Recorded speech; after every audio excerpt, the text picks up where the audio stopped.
नमस्कार दोस्तों, स्वागत है आपका हमारे ऑनलाइन चैनल मैथ क्लासेज में। हम पढ़ रहे थे भारत का संविधान। भारत के संविधान में बात की थी मौलिक अधिकारों की। तो मौलिक अधिकारों में मैंने बताया था कि मौलिक अधिकार मूल संविधान में 7 प्रकार के दिए गए थे, जो कि वर्तमान में 6 प्रकार के हैं। मैंने उनके विषय में बताया था, उनसे संबंधित अनुच्छेदों के बारे में बताया था। समता के अधिकार की हमने पिछली वीडियो में बात कर ली थी। आज देखते हैं स्वतंत्रता का अधिकार। तो आर्टिकल 19 से लेकर 22 तक स्वतंत्रता के अधिकार की बात की गई है। तो स्वतंत्रता का अधिकार की बात करें तो आर्टिकल 19 में 6 प्रकार की स्वतंत्रताओं का वर्णन किया गया है। 19A में वाक एवं अभिव्यक्ति की स्वतंत्रता, मतलब बोलने और विचार रखने की स्वतंत्रता। इसी के तहत प्रेस की स्वतंत्रता का भी उल्लेख 19 में रखा गया है। 19B में बिना हथियारों के शांतिपूर्वक सभा या सम्मेलन करने की स्वतंत्रता दी गई है कि कोई भी व्यक्ति बिना हथियारों के कहीं पे भी सभा या सम्मेलन कर सकते हैं। उसके बाद 19C की बात करें तो 19C में कोई भी समिति या संघ बनाने की स्वतंत्रता दी गई है कि आप कोई भी समिति या कोई भी संघ बना सकते हो। जैसे कि NGO होते हैं, नॉन गवर्नमेंट ऑर्गेनाइजेशंस, ये भी सभी इसी के तहत बनाए जाते हैं। चौथा है देश के क्षेत्र के अंदर कहीं पर भी घूमने की स्वतंत्रता। आप देश के अंदर किसी भी क्षेत्र में घूम सकते हो, बशर्ते वहाँ जिस क्षेत्र में आप घूम रहे हो वहाँ पर वर्जित ना हो जाना। आप सभी जगह घूम सकते हो। घूमने फिरने की स्वतंत्रता सभी जगह दी गई। घूमने फिरने की स्वतंत्रता सभी जगह दी गई है भारत में। उसके बाद 5वें की बात करें या 19E की बात करें तो किसी भी क्षेत्र में बसने की स्वतंत्रता। आप भारत क्षेत्र के अंतर्गत किसी भी क्षेत्र में बस सकते हो, जाके जमीन खरीद सकते हो और स्थायी निवास कर सकते हो। पहले D और E का अपवाद था जम्मू कश्मीर, कि जम्मू कश्मीर में हर जगह नहीं घूमा जा सकता या हर जगह नहीं ज़मीन खरीदी जा सकती थी। जम्मू कश्मीर में ज़मीन नहीं खरीद सकते थे, बस नहीं सकते थे। लेकिन ये अपवाद 2019 में ख़त्म कर दिया गया, जब जम्मू कश्मीर को केंद्र शासित प्रदेश का दर्जा दे दिया गया। उसके बाद में F में संपत्ति का अधिकार था, जिसे 44वें संविधान संशोधन 1978 द्वारा हटा दिया गया। उसके बाद में G में अपनी आजीविका के लिए कोई भी व्यापार करने की स्वतंत्रता। 7 क्षेत्रों में लाइसेंस देने की व्यवस्था की गई है। इन्हें छोड़कर आप कोई भी व्यापार कर सकते हैं। जैसे हथियार बनाने की फैक्ट्री, इसमें लाइसेंस की ज़रूरत पड़ती है, या फिर केमिकल की फैक्ट्री, इसमें लाइसेंस की ज़रूरत पड़ती है। वो और 4-5 और क्षेत्र हैं जिनमें लाइसेंस की ज़रूरत पड़ती है। उन्हें छोड़कर आप कोई भी काम कर सकते हैं। ये तो थी 19 की बातें कि 19 में 6 प्रकार की स्वतंत्रता का वर्णन किया गया है। बात करें आर्टिकल 20 की, तो 2 सिद्धि के संबंध में संरक्षण की बात की गई है। 2 सिद्धि के संबंध में संरक्षण, इसमें 3 प्रकार की बातों का उल्लेख किया गया है। आर्टिकल 20 में 3 प्रकार की बातों को उल्लेख किया गया है। आर्टिकल 20 क्या कहता है समझते हैं। तो 20A में कहा गया कि कोई भी व्यक्ति जब तक अपराधी नहीं माना जाएगा तब तक उस पर अपराध सिद्ध ना हो जाए। यानी कि किसी व्यक्ति को तब तक अपराधी नहीं माना जाता जब तक उस पर अपराध सिद्ध ना हो जाए। यानी किसी ने चोरी की है तो, या किसी ने किसी की हत्या की है, तब तक वह अपराधी हत्यारा नहीं माना जाएगा जब तक उस पर हत्या के जो सबूत हैं वो साबित न कर दें कि इसी व्यक्ति ने हत्या की है। उसके बाद में 20 के बी में बात की गई है कि किसी व्यक्ति को एक अपराध के लिए 1 से ज़्यादा बार का सजा का प्रावधान नहीं है। जैसे कोई व्यक्ति किसी केस में 2 साल की सज़ा काट के आता है तो उसे फिर से दोबारा 2 साल की सज़ा नहीं दी जाएगी, ये उल्लेखित करता है 20 का बी।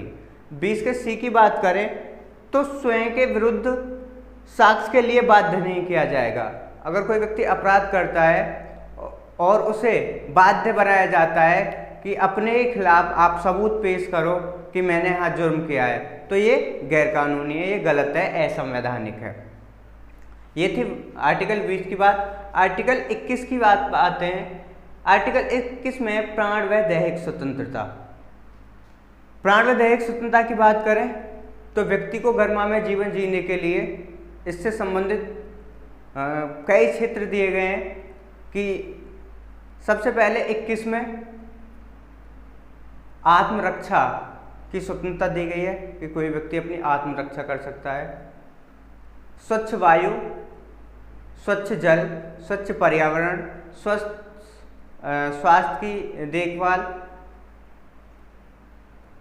निजता का अधिकार, RTI right to information article 21 के तहत ही रखे गए हैं।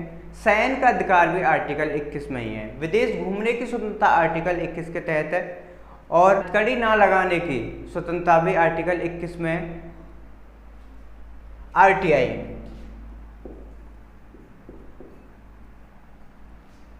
आरटीआई राइट टू इंफॉर्मेशन सूचना का अधिकार। सूचना का अधिकार 5 अक्टूबर 2005 से लाया गया था। अक्टूबर 2005 में लाया गया था। सूचना का अधिकार आरटीआई अक्टूबर 2005 में लाया गया था। इससे किसी भी कार्यालय में, किसी भी सरकारी कार्यालय में हम कोई भी सूचना प्राप्त कर सकते हैं, बस देश की सुरक्षा से संबंधित ना हो, जिससे देश की सुरक्षा बिगड़ती हो। ऐसी सूचनाओं को कम से कम 45 दिन में मुहैया कराना होता है सूचना अधिकारी को, और जीवन मृत्यु से संबंधित सूचनाओं को 48 घंटे के अंदर अंदर मुहैया कराना होता है। ऐसा ना करने वाले अधिकारी पर 25,000 रुपये तक का जुर्माना या 250 रुपये प्रतिदिन के हिसाब से जुर्माना लगाया जाता है। निजता का अधिकार, एक्ट टू प्राइवेसी भी इसी के अंदर रहता है। सोने का अधिकार, स्वच्छ वायु, स्वच्छ जल, स्वच्छ स्वास्थ्य आदि सभी अधिकार प्राण व दैहिक स्वतंत्रता के अंतर्गत ही हैं। उसके बाद बात करें 21A की, तो 6 से 14 वर्ष तक के बच्चों के लिए निःशुल्क व अनिवार्य शिक्षा का प्रावधान किया गया है कि जो 6 से 14 वर्ष तक के सभी बच्चे होंगे उन्हें सरकार निःशुल्क शिक्षा व अनिवार्य शिक्षा मुहैया कराएगी। तो इससे 86वें संविधान संशोधन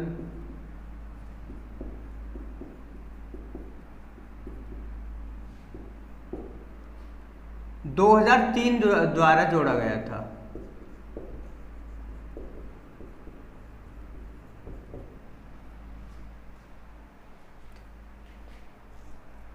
इसको मौलिक अधिकार के साथ साथ आरटीई भी बना दिया, right to education. RTE act कानूनी अधिकार भी बना दिया 2009 में। 2009 में इसे कानूनी अधिकार बना दिया गया। बात करें आर्टिकल 22 की, गिरफ्तारी से संरक्षण, तो इसमें गिरफ्तारी से संरक्षण की बात की गई है कि किन परिस्थितियों में गिरफ्तारी की जा सकती है। तो सबसे पहले तो गिरफ्तारी के लिए इसमें बातें की गई है कि गिरफ्तारी के लिए आपको वारंट दिखाना होगा। दूसरा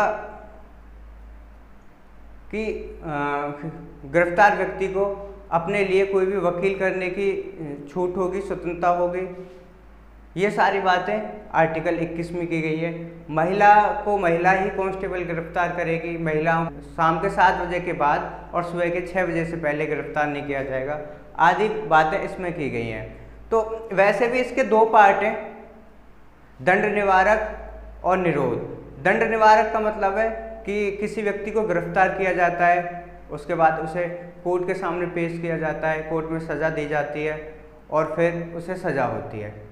और निवारक का मतलब है, निरोध का मतलब है कि कोई भी किसी भी व्यक्ति को किसी जुर्म से पहले गिरफ्तार किया जा सकता है और उसे नज़रबंद किया जाता है। तो ऐसी स्थिति में किसी को 90 दिन से ज़्यादा बिना किसी कमेटी की सलाह पर नज़रबंद नहीं किया जा सकता। उसके बाद में एक कमेटी बैठाई जाएगी और उसकी रिपोर्ट के बाद ही उस पर आगे की कार्रवाई की जाएगी। अब आगे की बात करें तीसरे की, शोषण के विरुद्ध अधिकार, आर्टिकल 23-24।